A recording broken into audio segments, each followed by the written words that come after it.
Bonjour! Dans cette vidéo, je vais te présenter la spécialité physique-chimie. Je vais te présenter à qui elle s'adresse, le programme, mes meilleurs conseils et enfin je te donnerai mon avis. Alors il faut savoir que si tu choisis la spécialité physique-chimie, tu l'auras 4 heures en première et si tu la conserves en terminale, tu auras 6 heures. En première, tu auras 2 heures de cours et 2 heures de TP, travaux pratiques. Alors déjà dans cette première partie de vidéo, nous allons voir à qui s'adresse la spécialité physique-chimie. Tout d'abord, elle s'adresse aux élèves curieux et motivés qui ont aimé la physique-chimie en seconde.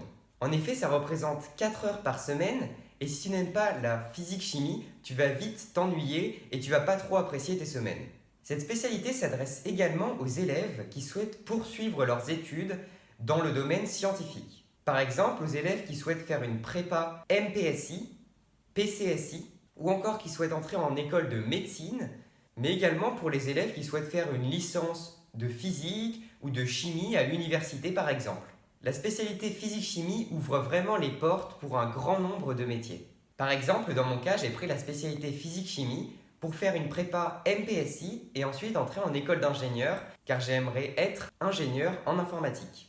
Dans cette deuxième partie de vidéo, je vais te présenter le programme de la spécialité physique-chimie. Le programme il se base sur 4 grands thèmes. Le premier thème, c'est constitution et transformation de la matière. Dans ce thème, tu vas par exemple avoir le chapitre sur la mole ou encore les réactions d'oxydoréduction. Le deuxième thème, c'est mouvement et interaction. Donc tu auras par exemple le chapitre sur le mouvement et les interactions fondamentales. Le troisième thème, c'est l'énergie, conversion et transfert. Et le quatrième thème, c'est ondes et signaux, avec notamment le chapitre sur la lumière. Comme tu peux le voir, ce programme est dans la continuité du programme de seconde. On reprend les acquis qu'on a pu avoir en seconde et on va essayer d'aller plus loin, d'apprendre des nouvelles choses. Maintenant, dans cette troisième partie de vidéo, je vais te donner mes meilleurs conseils si tu as choisi de prendre la spécialité physique-chimie en première. Mon premier conseil, c'est que pendant les grandes vacances, tu relises tes cours de seconde. Plus que les relire, il faut vraiment les comprendre. Comme je l'ai dit, le programme de spé physique-chimie en première est dans la continuité du programme de seconde. Ton professeur va partir du principe que tu maîtrises les notions de seconde et normalement, il ou elle ne va pas revoir ces notions. Ou alors seulement un tout petit peu. S'il y a des choses dans tes cours de seconde que tu ne comprends pas, je te conseille de rechercher sur internet ou sur YouTube pour trouver des explications. En particulier, je te conseille une super chaîne, la chaîne Le Prof de Physique. Il fait des super rappels des cours de seconde et de première qui sont vraiment très clairs et très utiles. Je te mets le lien dans la description. Pendant les grandes vacances, je te conseille également de faire des fiches de définition de physique et de chimie. Par exemple, pour la fiche de définition de chimie, tu mets la mole et puis tu écris la définition de ce qu'est la mole. Tu fais la même chose pour les réactifs, les produits d'une transformation, la fusion nucléaire, la fission nucléaire, etc.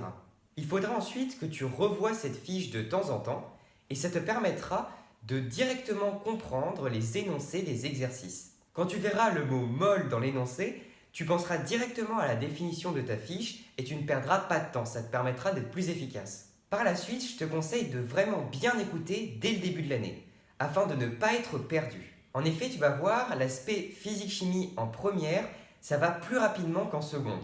Le ou la professeur sait que si vous êtes là parce que vous êtes motivé et intéressé par la physique-chimie, et donc il ou elle ne va pas prendre autant de temps à expliquer qu'en seconde.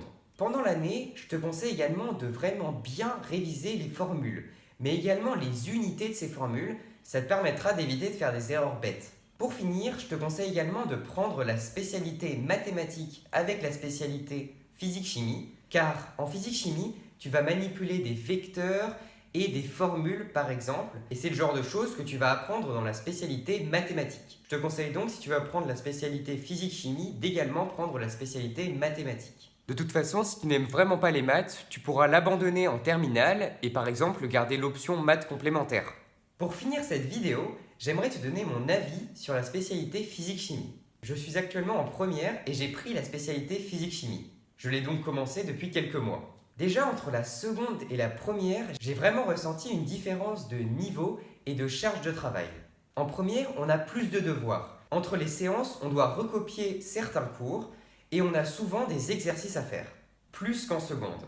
De plus, il faut vraiment bien apprendre son cours car dans les évaluations, tu auras des questions précises. Par exemple, cette année, j'ai eu une question « Trouver le coefficient d'extinction molaire ». Il faut en fait vraiment bien connaître sa leçon et dans le cas de la question que je t'ai présentée juste avant, il fallait bien connaître le nom des constituants de la formule de Beer-Lambert. Cependant, n'aie pas peur. Si tu fais tous les exercices que ton ou ta professeur te demande de faire et si tu revois ton cours régulièrement, tu devrais avoir de très bonnes notes. C'est mon cas. Au niveau de ce qu'on apprend, je trouve ça vraiment super intéressant. En particulier, j'ai beaucoup aimé les réactions d'oxydoréduction qui permettent de comprendre par exemple la rouille. J'ai également beaucoup apprécié les interactions fondamentales, car en fait on apprend une nouvelle interaction, l'interaction électrostatique. Cette interaction, elle s'exerce entre deux objets qui sont chargés. S'ils ont la même charge, ils vont se répulser, et s'ils ont des charges opposées, ils vont s'attirer. Pour finir, j'ai vraiment beaucoup aimé la notion de champ. Je pensais que ça allait être quelque chose de très compliqué, mais en fait c'est passionnant et c'est plutôt facile à comprendre. Voilà, j'espère que cette vidéo t'a plu et t'a été utile. Si c'est le cas, n'hésite pas à t'abonner, ça me fait super plaisir de voir notre communauté grandir de plus en plus. Tu peux également mettre un pouce bleu, partager cette vidéo avec tes amis qu'elle pourrait intéresser et m'écrire un commentaire si tu as des questions ou des recommandations de vidéos. Il ne me reste plus qu'à te souhaiter une excellente journée et surtout, garde confiance en toi. Salut!